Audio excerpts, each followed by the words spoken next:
Hello बच्चों, let's read the question. Question says if a point A having coordinate x, y lies in the region bounded by the y-axis, straight lines 2y plus x is equal to 6 and 5x minus 6y is equal to 30, then probability that y is less than 1 is option A is 1 by 6, option B is 5 by 6, option C is 2 by 3, option D is 6 by 7. First we see the key concept. Let A be any event associated with a random experiment, then probability of A हम कैसे find out करते हैं? Probability of A is equal to favorable outcomes divided by total outcomes. अब हमें एक point A दिया गया है, किस रीजन में है? वो जो बाउंडेड एरिया है वाई एक्सिस से और इनटू लाइन से. तो सबसे पहले हम डायग्राम बनाते हैं. हम देखते हैं कि हमारा ये रीजन कौन सा होगा. ये रीजन हमारा सैंपल स्पेस का काम करेगा. गिवन लाइंस, हमें लाइंस की दी गई है. वाई एक्सिस को मैं लिख सकती हूँ x is equal to 0 first line. Second line है 2y plus x is equal to 6. Third line है 5x minus 6y is equal to 30. ये हमारी एक्स एक्सिस है, ये ओरिजिन है, ये हमारी वाई एक्सिस है. पहली लाइन हमें वाई एक्सिस ही लेनी है, यानी ये वाली लाइन की बात कर रहे हैं हम. बाकी टू लाइंस हम ड्रा कर लेंगे. देखिए एक लाइन है 2y plus x is equal to 6. इस लाइन को ड्रॉ करने के लिए मुझे 2 पॉइंट्स चाहिए. हम x को 0 रखेंगे तो y की वैल्यू मिल जाएगी और y को 0 रखेंगे तो x की वैल्यू मिल जाएगी. x को 0 रखने पर y हमें 3 मिलेगा और y को 0 रखने पर x हमें 6 मिलेगा. तो देखिए एक पॉइंट यहाँ मिलेगा कहीं 0 3 और यहाँ कहीं मुझे मिला 6 0. इन दोनों पॉइंट्स को मिला दीजिए. दूसरी लाइन है हमारी 5x minus 6y is equal to 30. इसके लिए हम टेबल बनाकर इसे इजीली ड्रॉ कर सकते हैं. 2 पॉइंट्स चाहिए इसके लिए भी हमें. x y, x को 6 रखेंगे तो y हमें कितना मिल जाएगा 0. और अगर x को मैं 0 लिखती हूँ तो y मुझे कितना मिलेगा -5. यानी एक पॉइंट तो यही मिला हमें, दूसरा नेगेटिव साइड मिलेगा y के. यहाँ कहीं मैंने ये पॉइंट लिया. ये क्या है? x का कोऑर्डिनेट 0 और y का -5.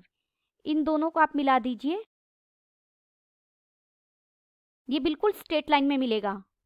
तो जो ये रिक्वायर्ड रीजन आया है जो इन तीनों से बाउंडेड है, वाई एक्सिस इस तरफ भी है, नेगेटिव वाला पार्ट भी आ रहा है हमारा. तो ये वाई एक्सिस और उनसे बाउंडेड रीजन, ये जो हमारा सैंपल स्पेस बना है, इस पॉइंट को हम नेमिंग देते हैं. ए स्टेटमेंट में लिया गया है तो मैं इसे यहाँ ए डैश बोल रही हूँ. ये बी है और ये सी पॉइंट है. देयरफॉर जो सैंपल स्पेस बनेगा, सैंपल स्पेस में हमारा जो एरिया आएगा triangle A dash B C का. और हमें प्रोबेबिलिटी फाइंड आउट करनी है y is less than 1. y अगर 1 होगा, y इज इक्वल टू 1 वाली लाइन एक ड्रॉ कीजिए. यहाँ पर y इज इक्वल टू 1 होगा, ये एक स्ट्रेट लाइन आएगी. ये इसे यहाँ D पॉइंट पर कट कर रही है. कौन सी लाइन को? देखिए ये जो ग्रीन वाली लाइन है ये हमारी है 5x minus 6y is equal to 30. और जो ये ब्लू वाली लाइन है ये है 2y plus x is equal to 6. अब आपको फेवरेबल आउटकम्स ध्यान से देखने हैं. देखिए जो y इज इक्वल टू 1 वाली लाइन हमने ये ड्रॉ की, जो ये, और हमें y लेस देन 1 पर काम करना है. y लेस देन 1 इस रीजन के अंदर ये वाला पार्ट होगा हमारा. इस पूरे रीजन के लिए y क्या रहेगा? लेस देन 1 रहेगा. ये इसी लाइन तक जाएगा बिल्कुल. मान लीजिए ये पॉइंट मैं y एक्सिस पर e ले रही हूँ. ये पॉइंट क्या है हमारा? e. इसके कोऑर्डिनेट क्या है? x तो यहाँ 0 है और y क्या है? 1 है. देयरफॉर जो रिक्वायर्ड प्रोबेबिलिटी है is equal to required probability हो जाएगी एरिया, फेवरेबल आउटकम्स क्या है हमारा, area A dash D E C by total outcomes क्या है, सैंपल स्पेस यानी area triangle A dash B C. हमें ये आपको येलो कलर पार्ट दिख रहा है, ये एरिया फाइंड आउट करना है, इसकी प्रोबेबिलिटी फाइंड आउट करनी है। तो ऐसा पॉसिबल है, देखिए हमें probability of A find out करना है, तो हम प्रोबेबिलिटी ऑफ ए को ऐसे भी फाइंड आउट कर सकते हैं, 1 minus probability of A dash, A complement के इक्वल होता है। अगर, क्योंकि देखिए जो पार्ट बच गया, ये वाला पार्ट,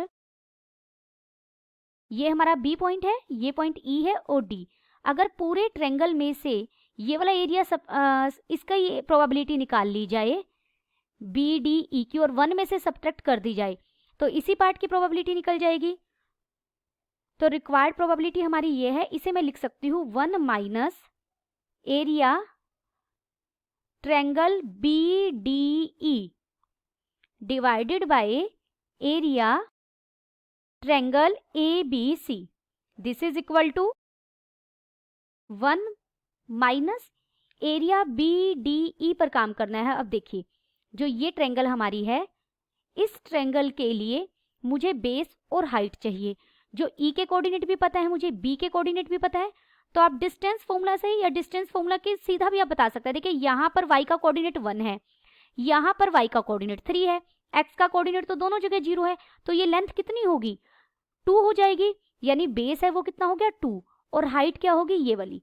अगर आप d के कोऑर्डिनेट फाइंड आउट करेंगे, यानी इस लाइन में 2y plus X is equal to 6 में आप y की जगह 1 पुट करेंगे, तो मुझे d के कोऑर्डिनेट मिल जाएंगे 4,1, यानी हाइट कितनी हो गई है, इसकी हाइट ये बन जाएगी, ये है 4, तो ये बन जाएगा 1/2 क्रॉस बेस, बेस कितना है 2 और हाइट कितनी है 4, डिवाइडेड बाय यहाँ भी 1/2 क्रॉस बेस, बेस देखिए अब कितना है हमारे पास 0, ओरिजिन से जो ऊपर लेंथ है वो कितनी है 3, और नीचे जो लेंथ है, देखिए ये कोऑर्डिनेट -5 है, तो लेंथ ऑलवेज पॉजिटिव 5, तो टोटल लेंथ कितनी हो गई 8, तो बेस कितना मिल गया 8 इंटू हाइट, हाइट देखिए ये है पूरी ट्रायंगल ए बी सी के लिए हाइट ये है, और इसमें हाँ एक्स कोऑर्डिनेट कितना है, यही तो लेंथ है 6, दिस इज इक्वल टू, इसे हम सोल्व करेंगे तो ये जाएगा 1 minus 1/6 is equal to 5/6, this implies option